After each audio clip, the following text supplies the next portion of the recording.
New Zealand اور team India کے بیچ 5 میچوں کی ون ڈے سیریز کا پہلا میچ اتوار کو نیپر میں کھیلا جائے گا۔ میزبان ٹیم کے خلاف پہلے میچ کے لیے نیوزی لینڈ نے اپنی اس ٹیم میں کم و بیش انہی کھلاڑیوں کو برقرار رکھا ہے جنہوں نے حال ہی میں ویسٹ انڈیز کے ساتھ سیریز 2-2 سے برابر کی تھی۔ ٹیم انڈیا کے خلاف ون ڈے ٹیم میں کولن مونرو کی واپسی ہوئی ہے۔ ٹیم انڈیا کے خلاف میچوں میں 21 سالہ تیز گیند باز ایڈم میلائن پر سب کی توجہ رہے گی، جنہوں نے ویسٹ انڈیز کے خلاف T20 میں 150 کلومیٹر فی گھنٹے کی رفتار سے گیند بازی کر کے ہلچل مچا دی تھی۔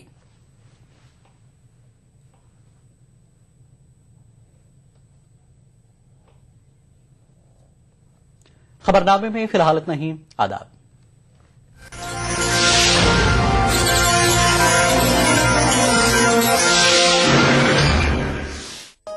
اس پروگرام کو پیش کرنے میں تعاون کیا ہمدرد چکرین اور اپنے لیور کو بنائیے اسٹرانگ۔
احساسوں سے جڑے نئے رشتے بکھیریں گے رنگ۔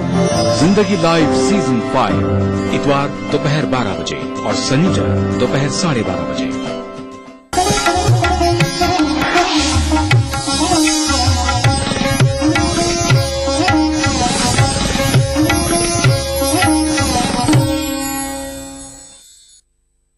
اس پروگرام کو پیش کرنے میں تعاون کر رہے ہیں بنگر سیمنٹ، سستا نہیں سب سے اچھا۔ شری الٹرا ریڈ آکسائڈ، بھارت کا ایک ماتر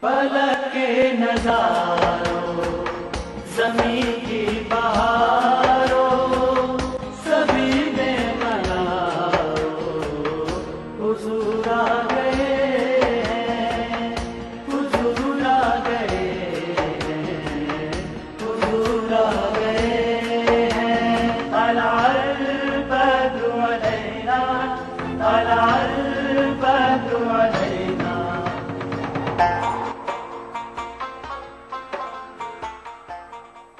جینوم کے اندر ڈی این اے آ گیا، پھر تعلق ظاہر کا سیل کا ڈی این اے کا اتنا ہے، اب ظاہر اور باطن کا فرق بتاتا ہوں۔ ڈی این اے باطن الباطن ہے، سیل یا وجود انسان کا ظاہر ہے۔ اتنا فرق ہے دونوں میں کہ انسان مر جائے تو کوئی 6 مہینے کسی کا جسم بچتا ہے، کسی کا سال، کسی کا اس سے بھی کم، کسی کا تھوڑا زیادہ، جسم سب ختم ہو جاتا ہے۔ اب میں اگلی بات بتا رہا ہوں، ظاہر کو موت ہو جاتی ہے اور باطن زندہ رہتا ہے۔ اللہ رب العزت نے یہ نکتہ سکھا دیا کہ جو لوگ صرف ظاہر میں محصور اور مقید رہیں گے وہ مر جائیں گے، اور جو اپنی ظاہری حیات میں باطن کو زندہ کر لیں گے وہ مر کے بھی زندہ رہیں گے، کیونکہ باطن کی طویل عمر ہوتی ہے۔ ڈی این اے باطن ہے سیل کا، جسم کا۔ اب جسم کی، انسانی جسم کی عمر کیا ہے؟ کسی کی 50 برس، کسی کی 100 برس۔ باڈی کتنے دن چلتی ہے؟ یہ ہڈیاں مسل ختم ہو جاتے ہیں خاک میں، چند سالوں سے زیادہ کچھ نہیں بچتا، جبکہ اس کا جو باطن ہے ڈی این اے وہ 50,000 سال سے لے کر 1,00,000 سال تک رہتا ہے، اور کئی جگہوں پر ڈی این اے 3 لاکھ سال رہتا ہے، اور کئی جگہوں پر 3 لاکھ سالوں سے بھی زیادہ، 6-7